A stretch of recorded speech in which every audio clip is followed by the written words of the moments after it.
ഹാത്രാസ് ദുരന്തം. ഹാത്രാസിലെ ഒരു പെൺകുട്ടിയെ പറ്റി നിങ്ങൾ കേട്ട് കാണും. 2-3 വർഷം മുമ്പ് ആ പെൺകുട്ടിയെ ക്രൂരമായിട്ട് ഉപദ്രവിക്കുകയും ബലാത്സംഗം ചെയ്യും, വളരെ കൂട്ടമായിട്ട്. ആ പ്രദേശത്ത് തന്നെയാണ് ഈ ദുരന്തം ഉണ്ടായിരിക്കുന്നത്. ഡൽഹിയിൽ നിന്ന് ഏകദേശം 2.5-3 മണിക്കൂർ ട്രാവലേ ഉള്ളൂ ഈ ഹാത്രാസ്. അതായത് പൂർവാഞ്ചൽ എന്നറിയപ്പെടുന്ന ഒരു പ്രദേശമാണ് ഈ ഹാത്രാസ്. പൊതുവെ ബാക്ക്വേർഡ് ക്ലാസ്സാണ് അവിടെ ഏറ്റവും കൂടുതൽ താമസിക്കുന്ന കർഷകരാണ്. അപ്പോൾ ഹാത്രാസിൻ്റെ പഴയ ഒരു ആൾക്കാർ പ്രതീക്ഷിച്ചത് ഡൽഹി എന്ന് പറയുന്ന ഒരു ക്യാപിറ്റൽ സിറ്റി ആവുമ്പോൾ നോയിഡ ഡെവലപ്പ് ചെയ്തു, ഗാസിയാബാദ് ഡെവലപ്പ് ചെയ്തു, അത് കഴിഞ്ഞ് അതിൻ്റെ ഫർദർ എക്സ്റ്റൻഷൻ ഡെവലപ്മെൻറ്റ് ഹാത്രാസ് ഉൾപ്പെടെ ഉണ്ടാകും എന്നുള്ള ധാരണയായിരുന്നു. പക്ഷെ അതൊന്നും ഉണ്ടായിട്ടില്ല. ആ റൂട്ട് മാറിയിട്ട് അത് ആഗ്ര ആ ഭാഗത്തോട്ടായിട്ട്, കാരണം ഗ്രേറ്റർ നോയിഡ ആ ഭാഗത്തോട്ട് പോകുന്നു. പക്ഷേ ഇൻ ഫ്യൂച്ചറിൽ ഹാത്രാസിലും ഡെവലപ്മെൻറ്റ് ഉണ്ടാകും എന്നുള്ളതാണ് എൻ്റെ ഒരു പ്രതീക്ഷ. അപ്പോൾ ഈ പ്രദേശത്തെ പറ്റി അറിയാവുന്നതുകൊണ്ടും പൂർവാഞ്ചലിനെ പറ്റി അറിയാവുന്നതുകൊണ്ടും പ്രത്യേകിച്ച് നോർത്ത് ഇന്ത്യയെ പറ്റി അറിയാവുന്നതുകൊണ്ട് ഒരു കാര്യം വളരെ വ്യക്തമായിട്ട് പറയാം. നമ്മുടെ ഇടയ്ക്ക്, അതായത് ഇന്ത്യക്കാരുടെ ഇടയ്ക്ക് അന്ധവിശ്വാസം എന്ന് പറയുന്നത്, ഞാൻ ഇതിൻ്റെ ഹിന്ദുക്കളെ മാത്രം ഒന്നും മാറ്റി നിർത്തുന്നില്ല. ഹിന്ദു കമ്മ്യൂണിറ്റി ഇന്ത്യയിൽ കൂടുതലായിട്ട് അതിൻ്റെ അത് ദൈവങ്ങളും ആൾ ദൈവങ്ങളും കൂടുതലാണ്. പക്ഷേ ഈ പറയുന്ന ബാബാമാർ, ഇഷ്ടം പോലെ ബാബാമാരുണ്ട് ഡൽഹിയിൽ. ഇപ്പം നമ്മളിപ്പോൾ ഹരിയാനയുടെ അങ്ങോട്ട് ബോർഡർ കഴിഞ്ഞ് ഡൽഹിയിൽ മെഹ്റോളിയിൽ ഒരു 10-25 ഒരു പ്രദേശത്തോട്ട് പോകുമ്പോൾ മുഴുവനും ബാബാമാരുടെ ബംഗ്ലാവുകളാണ്. ഇപ്പം ഇവരെയൊക്കെ പോയി ഞാൻ എൻ്റെ എഡിറ്റേഴ്സും അതേപോലെ പല സുഹൃത്തുക്കളൊക്കെ ഇവരുടെ ആരാധകരും വിശ്വാസികളൊക്കെയാണ്. അപ്പം ഞാൻ അതുമായിട്ട് ബന്ധപ്പെട്ട് ഇവരുടെ കൂടെ പോകാറുണ്ട്, ഈ ബാബാമാരോടൊക്കെ സംസാരിക്കാറുണ്ട്. ഇവർ സാധാരണ മനുഷ്യരാണ്, പക്ഷേ ഇവരെ ആൾ ദൈവങ്ങൾ, അവർ തന്നെ അങ്ങ് ദൈവങ്ങളായി. ഇതാണ് സംഭവം. അതായത് ഞാനൊരു കാര്യം പറയാം. ഒരു കോമൺ സെൻസ് ഉള്ള ഒരാൾക്കും ഒരു മനുഷ്യനെ ദൈവമായിട്ട് കാണാൻ പറ്റില്ല. അതൊരു ബേസിക് സംഭവമാണ്. പക്ഷേ എങ്ങനെയാണ് ഇവർ ദൈവങ്ങളായിട്ട് വരുന്നത്? ഈ പോകാൻ പോകുന്ന പലരുടെയും ചില മാന്ത്രിക പരിപാടിയും ഈ കുറച്ച് മാജിക്കും ഇതൊക്കെ കണ്ട് വെട്ടിലാകുന്നവരുടെ എണ്ണം ദിനം പ്രതി കൂടെ. പ്രത്യേകിച്ച് digital media, YouTube, television channel, ഇതിനകത്ത് ഇവരുടെ സത്സംഗ പ്രഭാഷണം, ചള്ള് ചവറ് ഈ സോഷ്യൽ മീഡിയയിലൊക്കെ വരുമ്പോൾ ഇവരോട് ആകൃഷ്ടരാകും. നിങ്ങൾ നോക്കുക, അവിടെ റാം ബാബ അവിടെ പോയിരിക്കുന്ന ആൾക്കാരെ നോക്കുക. 80,000 ആയിരുന്ന കപ്പാസിറ്റി 2.5 ലക്ഷം ആൾക്കാർ അവിടെ കയറുന്നു. ഇനി അതിൻ്റെ വീഡിയോ ക്ലിപ്പ് എടുത്ത് നോക്കുക. ഞാൻ സോഷ്യൽ മീഡിയയെ നോക്കി, അവിടുത്തെ പ്രധാനപ്പെട്ട പോലീസ് സ്റ്റേഷനിലെ പോലീസുകാരൊക്കെ അവിടെ നിന്ന് കൈപൊക്കുകയാണ്. അതായത് അവിടുത്തെ ഡെപ്യൂട്ടി കലക്ടർ, തഹസീൽദാരൊക്കെ ആ ജനക്കൂട്ടത്തിലുണ്ട്. ആലോചിച്ച് നോക്കുക. അഡ്മിനിസ്ട്രേഷൻ മുഴുവനും അവിടെ ബാബയുടെ അനുയായികളായിട്ട് അവിടെ ഉണ്ട്. ഇവർക്കെല്ലാം പൊളിറ്റിക്കൽ കോണ്ടാക്ട്സും ഈ സംഭവങ്ങളൊക്കെ, കാരണം ഇവരെല്ലാം വിശ്വാസികളായി മാറി. അപ്പം ഈ ബാബയെ കൊണ്ട് ഈ പറയുന്ന അയാൾ പോകുന്ന മാർഗത്തിൽ അവിടുന്ന് മണ്ണെടുക്കാനും കല്ലെടുക്കാനും പോകുന്നു, ബഹളമാകുന്നു. കാരണം ആലോചിച്ച് നോക്കുക, ചൂടും ടെമ്പറേച്ചറും എല്ലാം കൂടെ ചേർന്ന് ഇത്രയും പാവം പിടിച്ച ആളുകളും മരിക്കുന്നു. പ്രത്യേകിച്ച് ഏറ്റവും കൂടുതൽ കൊല്ലപ്പെട്ടത് സ്ത്രീകളും കുട്ടികളുമാണ്. അതാണ് ഏറ്റവും ദുഃഖകരമായ അവസ്ഥ. ഇനി ഞാൻ ഇന്ത്യയിലെ കുറച്ച് ബാബാ സംസ്കാരത്തെ പറ്റി പറയാം. കാരണം ഇതെനിക്ക് അറിയാവുന്ന വസ്തുതയായതുകൊണ്ടാണ് ഇതിനെപ്പറ്റി കൂടുതൽ എനിക്ക് പറയുവാൻ സാധിക്കും, പ്രത്യേകിച്ച് നോർത്ത് ഇന്ത്യയെ പറ്റി. ഇപ്പോൾ ആശാറാം ബാപ്പു, അയാൾ ജയിലിലാണ്. അയാൾ ഗുജറാത്തിൽ നിന്നുള്ള ബാബയാണ്. നിങ്ങൾ ഉദ്ദേശിക്കുന്നു അദ്ദേഹത്തിൻ്റെ ഡിസൈപ്പിൾസ് എത്ര? കാരണം ആ ആശ്രമത്തിൽ ഞാൻ പോയിട്ടുണ്ട്. കാരണം ഡൽഹിയിലും അയാൾക്ക് ആശ്രമമുണ്ട്, ഗുഡ്ഗാവിൽ ആശ്രമമുണ്ട്. അയാൾക്കുള്ള ഡിസൈപ്പിൾസ് എന്ന് പറയുന്നത് ഏകദേശം 3.5 കോടി ജനങ്ങളാണ്. ആലോചിച്ച് നോക്കുക, 3.5 കോടി ജനങ്ങളാണ് ആശാറാം ബാപ്പുവിൻ്റെ അയാളുടെ മകൻ്റെയും, അതായത് വിശ്വാസികൾ. വെറും കള്ളത്തരവും തട്ടിപ്പും നടത്തി അവസാനം ബലാത്സംഗ കേസുമായിട്ട് ബന്ധപ്പെട്ട് അയാളെ അറസ്റ്റ് ചെയ്യുന്നു. നരേന്ദ്രമോദി തന്നെയാണ് ഇനിഷ്യേറ്റീവ് എടുത്തിട്ട് അയാളെ ജയിലിലിടുന്നത്. അത് മനസ്സിലാക്കണം. ആശാറാം ബാപ്പുവിനെതിരെ നടപടി എടുക്കുന്നതിൻ്റെ പ്രധാനപ്പെട്ട കാരണം അത് നരേന്ദ്രമോദി തന്നെയാണ്. കാരണം ഗുജറാത്തിൽ നിന്ന് ഇയാളെ പൊക്കുന്നു, രാജസ്ഥാനിൽ കൊണ്ടുവരുന്നു, രാജസ്ഥാൻ ഗവൺമെൻറ്റിനോട് പറയുന്നു ഇത് പ്രോപ്പറായിട്ട് ഇതിൻ്റെ ആക്ഷൻ എടുക്കണമെന്നും പറഞ്ഞിട്ടാണ് അയാളെ പിടിച്ചകത്തിടുന്നത്. കാരണം ഇന്ത്യയിൽ ബാബാമാരങ്ങ് ജനിക്കുകയാണ്. കാരണം ഇത് ബേസിക്കലി ഭയങ്കര തട്ടിപ്പാണ്.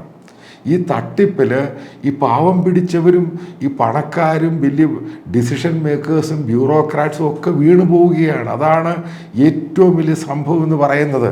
കാരണം ദൈവത്തെ നേരിട്ട് കാണണം. ഇവരെന്തെങ്കിലും പറഞ്ഞാൽ അങ്ങ് സംഭവിക്കുന്നു, അത് നടക്കുന്നു, ഇവരുടെ അസുഖങ്ങൾ മാറുന്നു, ഇവർ കോടീശ്വരന്മാർ. ഇതൊക്കെ സ്വപ്നം കണ്ടാണ് ഈ ബാബാമാർക്ക് ഇത്രമാത്രം ഡിസൈപ്പിൾസ് ഉണ്ടായി. ഇവരെല്ലാം മൾട്ടി മില്യനേഴ്സും ബില്യനേഴ്സുമാണ്. ഇവരൊക്കെ ഇടയ്ക്ക് അമേരിക്ക പോകാറുണ്ട്, അവിടെയുള്ള ഇന്ത്യക്കാരെ കാണാറുണ്ട്, ബ്രിട്ടനിൽ പോകാറുണ്ട്. ഇവരൊക്കെ സ്ഥിരം യാത്ര പോകുന്നതാണ്. അപ്പോൾ ഇത്രമാത്രം ആൾക്കാരെ ഇവരെന്ത് ഇതും കാണിക്കട്ടെ. പക്ഷെ നമ്മൾ മനസ്സിലാക്കേണ്ട ഒരു സംഭവമുണ്ട്. ഈ പറയുന്നതിൻ്റെ അകത്ത് എന്തെങ്കിലുമൊക്കെ സെൻസ് ഉണ്ടോ? ഞാനൊരു ദൈവവിശ്വാസിയാണ്, പക്ഷെ ഞാൻ റീസണബിൾ ബിലീവറാണ്. അതാണ് അതിൻ്റെ അകത്ത് ഞാൻ കാണുന്ന ഒരു യൂണീക്ക്നെസ് എന്ന് പറയുന്നത്. ഞാൻ അന്ധമായിട്ട് ഒരു കാര്യം ഒരുതരെ ഞാൻ വിശ്വസിക്കത്തില്ല. കാരണം അത് വിശ്വസിച്ചിട്ട് കാര്യമില്ല. കാരണം ഈ പറയുന്ന ആൾ, ഇപ്പം കേരളത്തിൽ 1-2 പേരെ എടുക്കാം. ഇപ്പം ക്രൈസ്തവരുടെ കൂട്ടത്തിൽ കേരളത്തിൽ ഈ ധ്യാന കേന്ദ്രങ്ങളുണ്ട്. പല അച്ഛന്മാരും, കാത്തലിക്സ് അച്ഛന്മാർ, അതേപോലെ തന്നെ ഈ പോട്ടയുണ്ട്, മറ്റു പലയിടത്തും ഉണ്ട്. ഇതൊക്കെയായിട്ട് മഷ്റൂമിങ് പോലെ ഓരോയിടത്തും ഉണ്ടാവുകയാണ്. ഇവിടൊക്കെ വലിയ സംഭവങ്ങൾ സംഭവിക്കുന്നു, ഉണർവ് പ്രസംഗങ്ങൾ നടക്കുന്നു, അവിടെ ആളുകൾ സൗഖ്യമാകുന്നു. ഇതൊക്കെ പറഞ്ഞിട്ടാണ് ഇവിടെ ആളുകൾ കൂടുന്നത്. അതേപോലെ കോട്ടയത്ത് തങ്കു ബ്രദർ, ഡോക്ടർ മാത്യു കുറെ, എനിക്ക് അയാളെ നേരിട്ട് പരിചയമുണ്ട്. അയാൾ പറയുന്നത് ക്യാൻസർ സുഖമാകുന്നു, മറ്റുള്ള അസുഖങ്ങൾ മാറുന്നു. അയാൾ ഇഷ്ടം പോലെ പണം ഉണ്ടാക്കി. ഇപ്പോൾ അയാൾ ക്രൈസിസിലാന്ന് പറയുന്ന ഏതോ യൂട്യൂബ് ചാനലിൽ ഇയാളുമായിട്ട് ബന്ധപ്പെട്ട് മദ്യപിച്ച് എയർപോർട്ടിൽ കൂടെ വരുന്ന സംഭവം. കാരണം മദ്യത്തിനെതിരെ മദ്യപാന്മാർക്കെതിരെ ഏറ്റവും വലിയ രീതിയിൽ പ്രസംഗിക്കുന്ന ആളാണ് ഈ തങ്കു ബ്രദർ എന്ന് പറഞ്ഞ ആൾ. ഇതേപോലെ ക്രൈസ്തവരിലും ഉണ്ട്, ഇസ്ലാം മതത്തിലും ഉണ്ട് പല ആൾക്കാരെ. എനിക്ക് പലരെ അറിയാം. ഇപ്പോൾ ഈ പറയാൻ പോകുന്ന കാര്യം, ഞാനൊരു വസ്തുനിഷ്ഠമായിട്ടൊരു കാര്യം പറയാം. അപ്പോൾ എൻ്റെ ഒരു എഡിറ്റർ ഉണ്ടായിരുന്നു, പേര് ഞാൻ പറയുന്നില്ല. അപ്പോൾ അദ്ദേഹത്തിന് ഒരു പുസ്തകം എഴുതി, ഒരു ഗ്ലോബലി ഫേമസ് പുസ്തകമാണ്. അപ്പം അതുമായിട്ട് ബന്ധപ്പെട്ടും അദ്ദേഹത്തിൻ്റെ ഒരു പുതിയ പ്രോജക്റ്റിന് വേണ്ടിയും കേരളത്തിൽ നിന്ന് കോഴിക്കോട്ട് ഒരു മലയാളി പറഞ്ഞു കൊടുത്തു. അവിടെ ഒരു കണിയാരോ ഇതേപോലെ ജ്യോതിഷം നോക്കുന്ന ഒരാളുണ്ട്. അപ്പോൾ അയാളടുത്ത് പോവുകയാണെങ്കിൽ അയാൾ കാര്യങ്ങളൊക്കെ പറഞ്ഞിട്ട് എന്തൊക്കെ പൂജകളും ന്യായങ്ങളും ഒക്കെ അതനുസരിച്ച് നിങ്ങൾ പോവുകയാണെങ്കിൽ നിങ്ങൾ ഇന്ത്യയിൽ ഇയാളുടെ പുസ്തകവും ഹിറ്റാകും. അതിനു മുമ്പ് പുസ്തകം ഹിറ്റാണ്. അപ്പം ഈ പുസ്തകത്തിൻ്റെ തുടക്കത്തിൽ, കാരണം ഞാനുമായിട്ട് നല്ല അടുപ്പമുള്ള ഒരാളായിരുന്നു, ഇപ്പം എൻ്റെ പേരൊക്കെ ആമുഖത്തിൽ എഴുതിയിട്ടുണ്ട്. അപ്പം ഞാൻ പേര് വീണ്ടും അയാളുടെ പേര് ഞാൻ ഒരിക്കലും റിവീൽ ചെയ്യുന്നത്, കാരണം ഇത് പേഴ്സണൽ മാറ്ററാണ്. അപ്പോൾ ഉണ്ടായ സംഭവം, എന്നെയും കൂടെ വിളിച്ചുകൊണ്ടാണ് അദ്ദേഹം ഡൽഹിയിൽ നിന്ന് ബോംബെ വഴി കോഴിക്കോട് വരുന്ന ബൈ എയർ. അപ്പം എൻ്റെ ജോലി എന്ന് പറയുന്നത് ഈ പറയുന്ന ആൾക്ക് വേണ്ടി ഞാൻ ട്രാൻസ്ലേറ്റ് ചെയ്ത് കൊടുക്കണം. ഈ പറയുന്ന ജ്യോതിഷി മന്ത്രവാദി എന്ന് പറയുന്ന ആൾക്ക് അയാൾക്ക് മലയാളം മാത്രമേ അറിയത്തുള്ളൂ. അപ്പോൾ ഈ പറയുന്ന എൻ്റെ എഡിറ്റർക്ക് അയാൾക്ക് ഇംഗ്ലീഷും ഹിന്ദിയും മാത്രമേ അറിയൂ. അപ്പോൾ ഞാനാണിത് ട്രാൻസ്ലേറ്റ് ചെയ്ത് കൊടുക്കുന്നത്. അങ്ങനെ കോഴിക്കോട് RECയുടെ ഭാഗത്തായിട്ടാണ്. ഇന്നും എനിക്ക് ഓർമ്മയുണ്ട്, നടന്നിട്ട് 18-20 വർഷമായി. അപ്പം ഞാനും കൂടെ ഉണ്ട്. അപ്പോൾ ഈ ട്രാൻസ്ലേറ്റ് ചെയ്ത് കൊടുക്കുന്നുണ്ട്. അപ്പോൾ അത് കഴിഞ്ഞപ്പം ഈ പറയുന്ന ഈ കണിയാൻ, അതായത് ജ്യോതിഷി, അതായത് ഈ പറയുന്ന ആൾ ഒത്തിരി പൂജകളും പരിപാടികളൊക്കെ പറഞ്ഞ്, അത് ദേവി ടെമ്പിളിൽ പോയി പൂജ ചെയ്യണം, ഗുരുവായൂർ പോയി അവിടെ പൂജ ചെയ്യണം, ഈ സംഭവങ്ങളൊക്കെ പറയുന്നുണ്ട്. അപ്പം ഞാനും കൂടെ പോയിട്ടാണ് പൂജയുമായിട്ടുള്ള കാര്യങ്ങളൊക്കെ ചെയ്തു കൊടുത്തത്. അപ്പം ഇതിൻ്റെ കാര്യമുണ്ട്. കാരണം ഇപ്പം എൻ്റെ അമ്മ, അതായത് ഈ നാട്ടിൽ ഞാൻ സ്കൂളിൽ പഠിച്ചുകൊണ്ടിരിക്കുന്ന സമയത്ത് ഇപ്പം നാട്ടിലുള്ള ബന്ധുക്കളും അയൽവാസികളും, കാരണം അമ്മ ബേസിക്കലി ഷീസ് ഫ്രം പാലക്കാട്. ഞാൻ ബേസിക്കലി ജനിച്ച് വളർന്ന അമ്മ കല്യാണം കഴിച്ചിട്ട് നേരെ ട്രാവൻകൂർ ഭാഗത്തോട്ടാണ് വന്നത്. അപ്പം അമ്മയ്ക്ക് ഈ പറയുന്ന മന്ത്രവാദം, ക്രൈസ്തവ വിശ്വാസിയും 24 മണിക്കൂറും പള്ളിയിൽ പോകുന്ന ആളാണെങ്കിൽ ഈ മന്ത്രവാദവും ഈ സംഭവങ്ങളൊക്കെ ഭയങ്കര വിശ്വാസമാണ്. അപ്പോൾ അമ്മ ഞാൻ സ്കൂളിൽ പഠിക്കുന്ന സമയത്ത് ഈ ചെറുപ്പത്തിൽ അവിടെ എൻ്റെ വീട്ടിൽ ഇന്നും എനിക്ക് ഓർമ്മയുണ്ട്, അവിടെ ഹിന്ദു ഒരു മന്ത്രവാദി വന്നിട്ടുണ്ട്. അയാൾ കോഴി ഇറക്കുന്നു, മുട്ട പൊട്ടിക്കുന്ന പരിപാടി. പിന്നെ ഒരു മുസ്ലിം, അയാൾ കൊട്ടാരക്കര ഭാഗത്തു നിന്ന് വന്നിട്ടുണ്ട്. അപ്പം ഇവരെ വന്നു കഴിഞ്ഞിട്ട് ഇവരെ കൊണ്ടുവിടുന്ന പരിപാടി, ജംഗ്ഷൻ വരെ കൊണ്ടുവിടുന്ന പരിപാടി, എസ്കോട്ട് പോകുന്ന പരിപാടിയൊക്കെ എൻ്റെ, കാരണം ചെയ്തല്ലേ മതിയാവത്തുള്ളൂ. അപ്പം ഇതുമായിട്ട് ബന്ധപ്പെട്ട് ഞാൻ ഈ വീട്ടിൽ നടത്തുന്ന ഈ പരിപാടിയൊക്കെ കണ്ടിട്ടുണ്ട്. അവസാനം ഞാൻ കോളേജിൽ വന്ന സമയത്താണ് ഞാൻ അമ്മയോട് പറയുന്നത്, ഇനി ഇത് നടത്തുവാണെങ്കിൽ, വീട്ടിൽ ഇതേപോലെ പരിപാടി നടത്തുവാണെങ്കിൽ ഞാനിത് നാട്ടിലുള്ളവരോടും ബന്ധുക്കളോടും പള്ളിയിലും പറയും. അങ്ങനെയാണ് ഈ പരിപാടി വീണ്ടും കംപ്ലീറ്റ് ആയിട്ട് അങ്ങ് നിർത്തിയത്. ഞാൻ പറയുന്ന സംഭവം ചെറുപ്രായത്തിൽ തന്നെ ഈ സംഭവങ്ങൾ കണ്ടതിൻ്റെ പേരിൽ ഇപ്പോൾ എൻ്റെ എഡിറ്ററുമായിട്ട് അവിടെ പോയി ഈ സംഭവങ്ങൾക്ക് പൂജയും പരിപാടിയൊക്കെ പറഞ്ഞു കഴിഞ്ഞപ്പോൾ അപ്പോൾ എനിക്കത് മനസ്സിലാക്കാൻ സാധിക്കും. കാരണം പുള്ളിയുടെ വ്യാകുലതയും. അപ്പോൾ അതിനകത്ത് പുള്ളി പറയുന്നത് പുള്ളിയുടെ ഒരു അമേരിക്കയിലൊരു ഗേൾ ഫ്രണ്ട് ഉണ്ട്. അപ്പോൾ അവൾ തിരിച്ചു വരുമ്പോൾ പുള്ളിക്ക് 2 പിള്ളേരൊക്കെ ഉണ്ട്. ഗേൾ ഫ്രണ്ടിന് വേണ്ടി പോലും പൂജ നടത്തിയത് ഞാനാണ്. ഇന്നും ഓർമ്മയുണ്ട്, കോഴിക്കോട് ഈ ദേവി ടെമ്പിളിൽ അവിടെ, കാരണം ഒരു കാർത്തിക ദിവസമായിരുന്നു. അപ്പം അതുമായിട്ട് ബന്ധപ്പെട്ട് തിരിയൊക്കെ കത്തിച്ചതൊക്കെ ഞാനാണ്. അപ്പം എനിക്കതിന് വളരെ സാറ്റിസ്ഫൈ. എനിക്കതിനകത്ത് യാതൊരു കുറവും കുഴപ്പവും ഒന്നും ഞാൻ കണ്ടിട്ടില്ല. എനിക്കൊരു കുഴപ്പവുമില്ല അതിനകത്ത്. കാരണം ഓക്കെ ഫൈൻ, ഞാനൊരു ഇന്ത്യനാണ്, ഇങ്ങനെയുള്ള സംഭവങ്ങളൊക്കെ ഒരു പരിധി വരെ നമുക്ക്. അപ്പോഴും ഞാൻ എൻ്റെ എഡിറ്ററോട് പറയുന്നുണ്ട് ഇതൊക്കെ ചുമ്മാ വിഡ്ഢിത്തരമാണ്, കള്ളത്തരമാണെന്നൊക്കെ. അപ്പം ആ സമയത്ത് ഈ മന്ത്രവാദിയെ കാണാൻ ഗുജറാത്തിൽ നിന്നുള്ള വലിയ ബിഗ് ടൈക്കൂൺസൊക്കെ വന്നിട്ടുണ്ട്. കാരണം അവർ ബേസിക്കലി ഡയമണ്ട് മർച്ചൻസും ഗോൾഡ് മർച്ചൻസും ഒക്കെയാണ്. അപ്പം ഞാൻ എൻ്റെ ട്രാൻസ്ലേഷൻ കഴിഞ്ഞപ്പം ഈ പറയുന്ന ജ്യോതിഷി അപ്പം അയാൾ എന്നോട് ചോദിക്കുകയാണ്, തനിക്കെന്താണ് അറിയാനുള്ളത് എന്ന് ചോദിക്കുകയാണ്. അപ്പം ഞാൻ ഒരു ഡേറ്റ് ഓഫ് ബർത്ത് സംഭവങ്ങളെല്ലാം കൊടുത്തിട്ട് ഞാൻ പറഞ്ഞു, അപ്പം എനിക്ക് തോന്നുന്നു ഇത് 2002 2003 വേണ്ടാണ് സംഭവിച്ചത്. ഞാൻ കൊടുത്തിട്ട് പറയുകയാണ്, എനിക്ക് ഇയാൾ എവിടെയാണ് എന്നറിഞ്ഞാൽ കൊള്ളാവുന്നുണ്ടെന്ന് ഞാൻ പറഞ്ഞു. കാരണം അങ്ങനെയുള്ള സംഭവങ്ങളൊക്കെയാണ് ഇയാൾ പറഞ്ഞു കൊടുക്കുന്നത് മറ്റേ പുള്ളിയോട്. അപ്പോൾ പുള്ളി പേര് വായിച്ചു കേട്ടപ്പോൾ ഞാൻ പേര് എഴുതി കൊടുത്തിട്ടുണ്ട്. ഞാൻ അതിൻ്റെ അകത്ത് ബിൻ ലാഡൻ എന്നാണ് എഴുതി കൊടുത്തേക്കുന്നത്. ഞാൻ പറഞ്ഞു പുള്ളി ലോകത്ത് എവിടെ ഉണ്ട് എന്ന് പറഞ്ഞാൽ മതി, ബാക്കി അതാണ് എനിക്കപ്പോൾ അത് ഒസാമ ബിൻ ലാഡൻ ലോകത്ത് എവിടെ ജീവിച്ചിരിപ്പുണ്ട് എന്ന് ഡേറ്റ് ഓഫ് ബർത്ത് ഉൾപ്പെടെ പറഞ്ഞു കൊടുത്തു. അപ്പോൾ അയാൾക്ക് മനസ്സിലായി അയാളെ ഞാൻ കളിയാക്കുവാണ്. ഇതേപോലെ മണ്ടത്തരവും ബ്ലണ്ടറും വിശ്വസിക്കുന്ന ഒത്തിരി ആൾക്കാർ നമ്മുടെ സമൂഹം, എഡ്യൂക്കേറ്റഡ് ആയിട്ടുള്ള ആൾക്കാർ പോലും ഇതേപോലെയുള്ള മന്ത്രവാദത്തിലും തരികിടയിലൊക്കെ വിശ്വസിക്കുന്നവരുണ്ട്. ഞാനീ പറയുന്ന ഒരു നിസ്സാരമായിട്ട് നിങ്ങൾ കാണണ്ട.